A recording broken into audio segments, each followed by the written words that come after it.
भाजपा की पहली लिस्ट आते ही घमासान मच गया था। अब कांग्रेस की 31 उम्मीदवारों की पहली लिस्ट आई है। पहली लिस्ट में 31 में से 28 नाम तो सिटिंग विधायकों के हैं। पहली लिस्ट में केवल 1/3 उम्मीदवारों की घोषणा कर पाई है कांग्रेस। साफ है, कांग्रेस में भी सब कुछ ठीक ठाक नहीं है। बहुत कुछ ऐसा होने वाला है जिसके कयास लगाए जा रहे थे। टिकटों के लिए 2500 से ज्यादा आवेदकों की भीड़ कांग्रेस के लिए कहीं पावर की बजाय प्रॉब्लम न बन जाए। द चबूतरा ने अपने गुलझट एपिसोड 2 में यह संभावना भी व्यक्त की थी। 2 बयान बेहद गौर करने वाले हैं। एक बयान स्वयं प्रदेश कांग्रेस प्रभारी दीपक बाबरिया का है। बाबरिया का बयान आया है कि वो प्रयासों के बावजूद भी सभी जगह कांग्रेस कार्यकर्ताओं को टिकट नहीं दिलवा पाए। बाबरिया ने साफ कर दिया कि 100% कार्यकर्ताओं के भरोसे पर खरे नहीं उतरे। उन्होंने धरातल पर काम करने वाले कार्यकर्ताओं को कांग्रेस नेता राहुल गांधी से सम्मान पत्र दिलाने की बात कही है। खबरों के अनुसार तो दीपक बाबरिया ऐसा कहते हुए भावुक भी हो गए। दूसरा बयान कुश्ती खिलाड़ी साक्षी मलिक का है। उनका कहना है कि कांग्रेस को ज्वाइन करना बजरंग और विनेश का निजी फैसला है। साथ ही उन्होंने कहा है कि उन्हें त्याग करना चाहिए था, आंदोलन को गलत रूप नहीं दिया जाना चाहिए, मेरी लड़ाई जारी रहेगी। दोनों के बयान चौंकाने वाले हैं। दीपक बाबरिया के बयान से साफ है कि अगली लिस्ट में कुछ और ऐसे नाम होंगे जो कांग्रेस के तय पैमाने को तोड़ते हुए दिखेंगे। हालांकि द चबूतरा इसकी पहले भी संभावना व्यक्त कर चुका है। द चबूतरा पर हम कह चुके हैं कि जिताऊ उम्मीदवार के नाम पर तय पैमाने धराशायी हो जाया करते हैं। जिताऊ उम्मीदवार के नाम पर ही धर्म सिंह छोकर, रावदान सिंह और मामन खान को टिकट दी गई है। सुरेंद्र पवार तो जेल में हैं। कांग्रेस ने साफ कर दिया है कि ईडी और सीबीआई की कार्रवाइयों को उनकी पार्टी राजनीति से प्रेरित मानती है। अन्य दलों से आए प्रत्याशियों को टिकट न देने का नियम तो कांग्रेस ने पहली ही लिस्ट में तोड़ दिया है। सूत्रों की माने तो सांसदों को टिकट न देने का नियम भी टूट सकता है।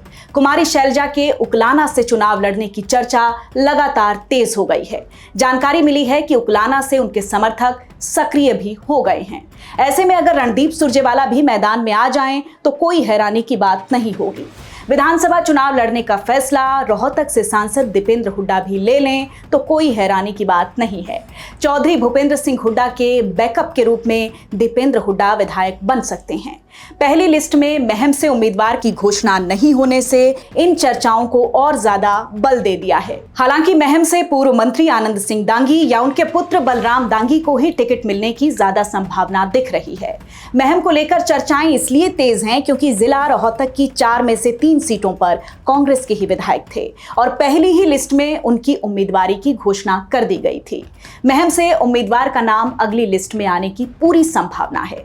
द चबूतरा ने कांग्रेस के राष्ट्रीय सचिव प्रदीप नरवाल के भी चुनाव लड़ने की संभावना व्यक्त की थी। सूत्रों की माने तो प्रदीप नरवाल का भी हरियाणा में चुनाव लड़ना तय माना जा रहा है। उन्हें जिला भिवानी के बुवानी खेड़ा से चुनाव लड़वाया जा रहा है। पहलवान बजरंग पूनिया को कांग्रेस ने चुनाव न लड़ने के लिए मना लिया है। उन्हें पार्टी के किसान सेल के कार्यकारी राष्ट्रीय अध्यक्ष की जिम्मेदारी दे दी गई है। बादली से कुलदीप वत्स सिटिंग विधायक हैं। ब्राह्मण चेहरा कुलदीप वत्स की टिकट काटने का जोखिम कांग्रेस नहीं ले पाई। वहीं बेरी से चौधरी भूपेंद्र सिंह हुड्डा के पुराने साथी और 80 वर्षीय डॉक्टर रघुवीर कादियान को भी कांग्रेस इग्नोर नहीं कर पाई। ऐसे में बजरंग पूनिया को संगठनात्मक जिम्मेदारी देकर मना लिया गया है। लेकिन साक्षी मलिक का बयान भविष्य के लिए अच्छा संकेत नहीं है। खिलाड़ियों के आंदोलन का मुख्य किरदार साक्षी मलिक ही थी। उन्होंने ही सबसे पहले खेल से संन्यास लेने की घोषणा की थी। उनके बयान से साफ है कि खिलाड़ियों में ही सब कुछ ठीक ठाक नहीं चल रहा। पहली लिस्ट कांग्रेस की सबसे सेफ लिस्ट थी। इसके बावजूद बड़ौदा से चौधरी भूपेंद्र सिंह हुड्डा के खास करीबी डॉक्टर कपूर नरवाल का बागी होना कांग्रेस के लिए शुभ संकेत नहीं है। पूर्व मंत्री श्री कृष्ण हुड्डा के पुत्र जीता हुड्डा ने बगावती सुर अपना लिए हैं, ऐसा लग भी रहा था। बहादुरगढ़ में भी उम्मीदवार राजेंद्र जून के विरोध में उनका खुद का ही भतीजा आ गया है। लेकिन दूसरी और तीसरी लिस्ट में ये सुर और ज्यादा तेज होने की संभावना है।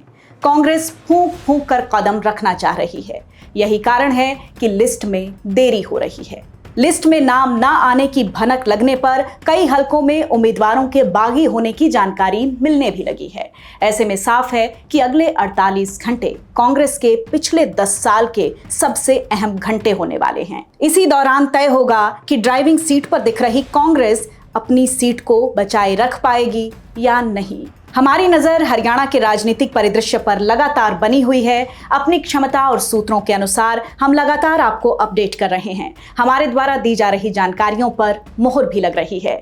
विनेश फोगाट के जुलाना से चुनाव लड़ने की संभावना द चबूतरा ने ही सबसे पहले व्यक्त की थी। पहले उनकी चर्चा दादरी या बाढ़ड़ा से थी, जबकि हमने कहा था कि विनेश जुलाना से चुनाव लड़ेंगी।